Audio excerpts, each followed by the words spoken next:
Olá, estamos começando mais um programa Entrevista Hoje.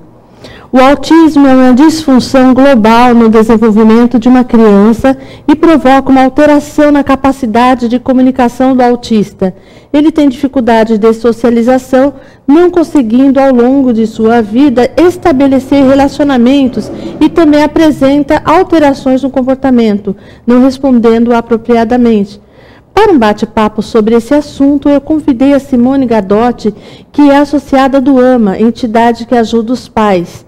Ela é mãe de 2 filhos autistas e se tornou uma especialista no assunto. Olá, Simone, obrigada por ter aceitado o convite aqui do Entrevista Hoje, tudo bem? Olá, Dina, boa noite.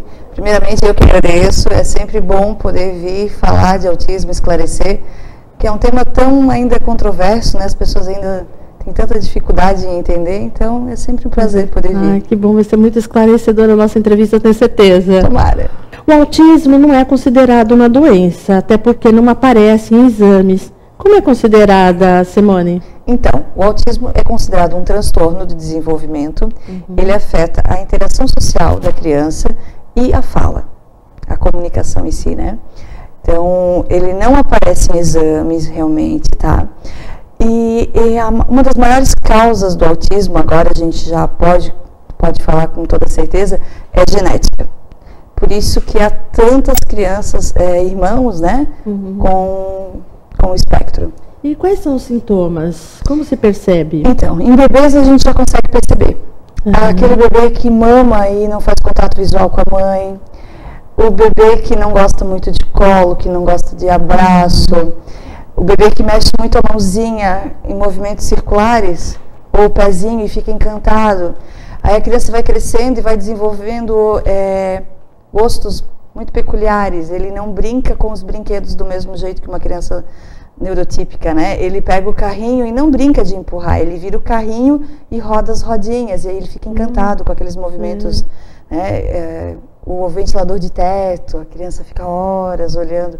Tudo isso são comportamentos que a gente vai observando e vai percebendo, né? Chega ali nos 2 anos e meio, geralmente a criança não desenvolve a fala, ou fala muito pouco.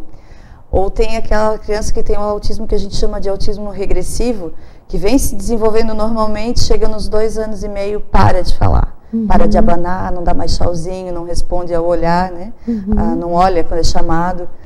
E tem algumas crianças que só se percebem com 6, 7 anos também, tá? E aí já é um período que ela está na escola. Justamente. Os professores percebem isso também? Os professores têm um papel bem importante, porque muitas vezes a criança ela é confundida com uma criança hiperativa, né? Ela não consegue ter concentração, não consegue sentar, até porque não existe um tipo de autismo, né? São vários tipos de autismo. Então tem aquele autista que fala, que é verbal e que vai para a escola normalmente, mas chega na fase de alfabetização e ali o professor começa a perceber que aquela criança tem alguma dificuldade.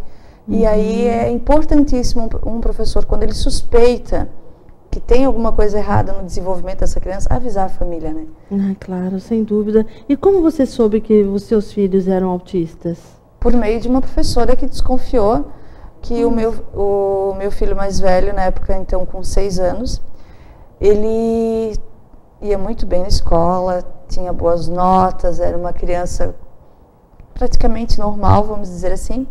Mas ele era muito inquieto, ele não conseguia entender por que ele tinha que escrever 3 vezes meu nome é Bruno, meu nome é Bruno e meu nome é Bruno, se ele acertava de primeira. Então ele tinha uns comportamentos assim diferentes e a professora nos orientou a procurar um neuropediatra, que ela desconfiava que ele fosse hiperativo. Que bom, mas nem todos os professores têm essa percepção, né? Infelizmente, nem todos. Existe hoje algum programa que ainda não, né? A nossa luta é para que exista capacitação continuada, né? Para que os professores sejam capacitados, inclusive, para perceber isso, né? Nós vamos agora para um breve intervalo comercial e voltamos logo mais com Simone Gadotti. Estamos de volta com um assunto muito importante, que é o autismo.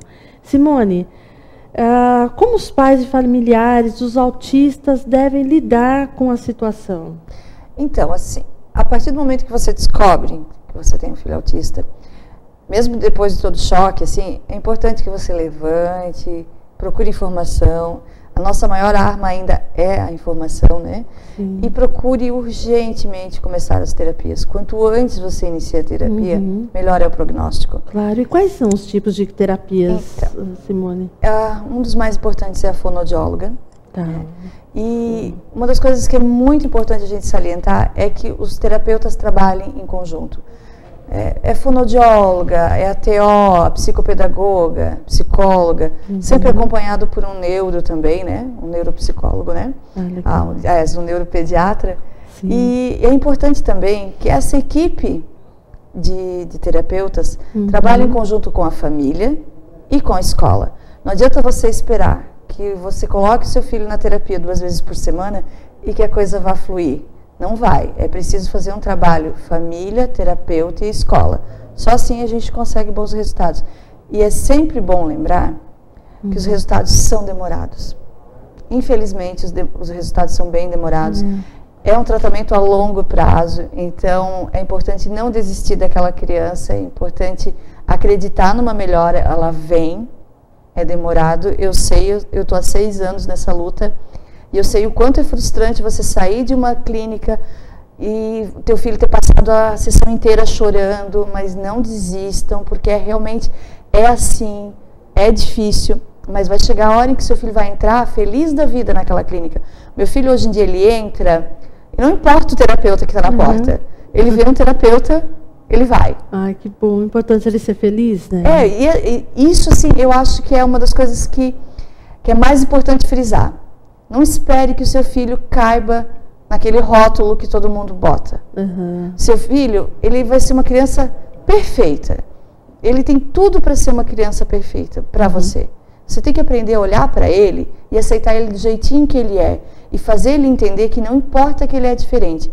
Eu sempre friso muito isso para o meu filho mais velho, que ele tem um ótimo entendimento, ele tem... as funções cognitivas dele foram preservadas, né? Ele é uma criança, assim, inteligentíssima. E eu sempre friso isso para ele não precisa se envergonhar do diagnóstico dele. Ele é autista e isso não muda em nada o amor que a gente sente, o orgulho que a gente sente. E é importantíssimo que essas crianças se sintam amadas do jeito que elas são. Porque eles entendem. Ele pode não falar contigo. Eu tenho certeza que o meu caçula, apesar dele não conseguir externar o que ele pensa, ele é uma criança que entende. Então é preciso que você não fale daquela criança como se ela fosse um peso. É preciso que você deixe muito claro que apesar de todas as limitações, ela é querida, ela é amada, ela é desejada. Eu acho que o mais importante é que essas crianças sintam-se felizes, sabe? Claro, interessante. E Simone, você é uma das associadas da AMA, né, que é a Associação de Pais e Amigos do Autista de Blumenau. Como a AMA ajuda? E depois eu queria também que você falasse, aproveitasse e falasse sobre o piquenique da inclusão. Então, a AMA, ela ajuda na conscientização do autismo. Sempre em abril nós temos várias ações. Cinema Azul, que é um cinema com as luzes acesas, o volume mais baixo, para que as crianças sintam-se à vontade, né? A AMA também está oferecendo tratamento para as crianças carentes, né? E assim, é um trabalho fantástico, trabalho de formiguinha, e a gente vai devagarinho conscientizando os pais e também a sociedade, que é importante, que né? Legal, e o piquenique foi você que criou, né? Então, o piquenique é o meu bebê. Ai, que ótimo! O piquenique, ele nasceu depois de eu ver um piquenique em São Paulo, que teria também para crianças com necessidades especiais, né? E a Fono, que cuida dos meus filhos, e nós nos juntamos. Eu dei a ideia, ela abraçou e foi lindo. Nós conseguimos muitas crianças, foi fantástico. Ai, que bom. Parabéns, sucesso com o trabalho de vocês na AMA. Obrigada, Simone, pela presença de você hoje aqui. É uma pena que o assunto é tão extenso, nós temos agora pouco tempo para conversar. Mas vamos agora para um breve intervalo comercial e voltaremos em seguida com um novo entrevistado.